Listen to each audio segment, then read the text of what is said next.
दोस्तों, prostate cancer आज दुनिया का सबसे कॉमन कैंसर बन चुका है जो सिर्फ मर्दों को होता है। और सबसे दुख की बात यह है कि ज़्यादातर लोगों को तब पता चलता है जब बहुत देर हो चुकी होती है। इसीलिए आज हम बहुत आसान भाषा में समझेंगे प्रोस्टेट कैंसर होता क्यों है, कैसे होता है, कैसे पता चलता है, कौन कौन लोग रिस्क में आते हैं और कौन से टेस्ट कराना ज़रूरी है। दोस्तों, प्रोस्टेट एक छोटी सी ग्रंथि होती है, लगभग नींबू के आकार की। ये मूत्राशय ब्लैडर के ठीक नीचे होती है। इसका काम वीर्य सीमन का एक हिस्सा बनाना होता है। प्रोस्टेट कैंसर होता कैसे है? जब प्रोस्टेट की कोशिकाएं सेल्स अपने नियंत्रण से बाहर बढ़ने लगती है तो कैंसर बनता है। लेकिन ये नियंत्रण से बाहर जाती क्यों है? इसके कुछ मुख्य कारण यानी रिस्क फैक्टर्स ये हैं। पहला, उम्र। 50 वर्ष के बाद जोखिम तेजी से बढ़ता है। दूसरा, फैमिली हिस्ट्री। अगर पिता या भाई को प्रोस्टेट कैंसर हुआ है तो संभावना दोगुनी हो जाती है। तीसरा, खान पान और जीवन शैली। ज़्यादा तेल मसाले, रेड मीट, प्रोसेस्ड फूड जोखिम बढ़ाते हैं। चौथा, मोटापा, ओबेसिटी। ये भी एक बड़ा कारण है। और पांचवा, जेनेटिक और हार्मोनल बदलाव जिन्हें हम नियंत्रित नहीं कर सकते।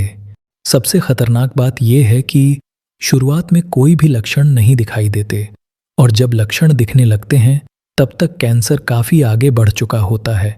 ये लक्षण बीपीएच यानी प्रोस्टेट की साइज बढ़ने जैसे हो सकते हैं, जैसे कि बार बार पेशाब आना, रात में अधिक बार पेशाब शुरू करने में दिक्कत, पेशाब की धार कमज़ोर होना या रुक रुक का पेशाब होना, वीर्य में खून, कमर, कूल्हे या हड्डियों में दर्द। अगर कैंसर फैल चुका हो, अगर ये समस्याएं बार बार हो रही हों तो तुरंत जांच करानी चाहिए।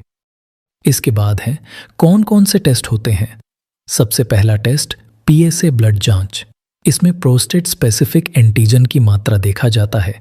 दूसरा, डिजिटल रेक्टल एग्जाम डीआरई।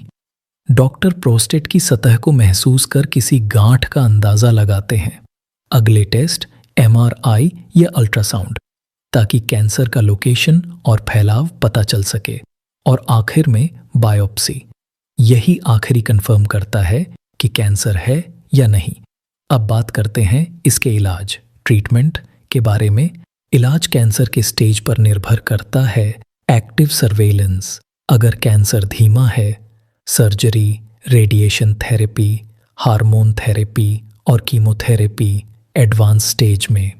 इसके बाद है इसके क्या क्या बचाव हो सकते हैं जिससे रिस्क को काफ़ी कम किया जा सकता है, जैसे कि हेल्दी डाइट से, खाने में सब्जियां और फल ज़्यादा, रेड मीट कम, रेगुलर एक्सरसाइज, वेट कंट्रोल रखना और धूम्रपान से दूरी।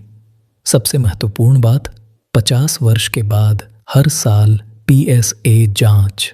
और जिनके फैमिली हिस्ट्री है उन्हें 40 वर्ष से ही स्क्रीनिंग शुरू कर देनी चाहिए। यह वीडियो सिर्फ शिक्षा के उद्देश्य से बनाया गया है। यह किसी इलाज या मेडिकल सलाह का विकल्प नहीं है। अगर आपको कोई लक्षण महसूस हो तो सर्टिफाइड डॉक्टर से ज़रूर मिलें। और ऐसे ही सरल और ज़रूरी हेल्थ वीडियो के लिए मीडी शास्त्र को सब्सक्राइब करें।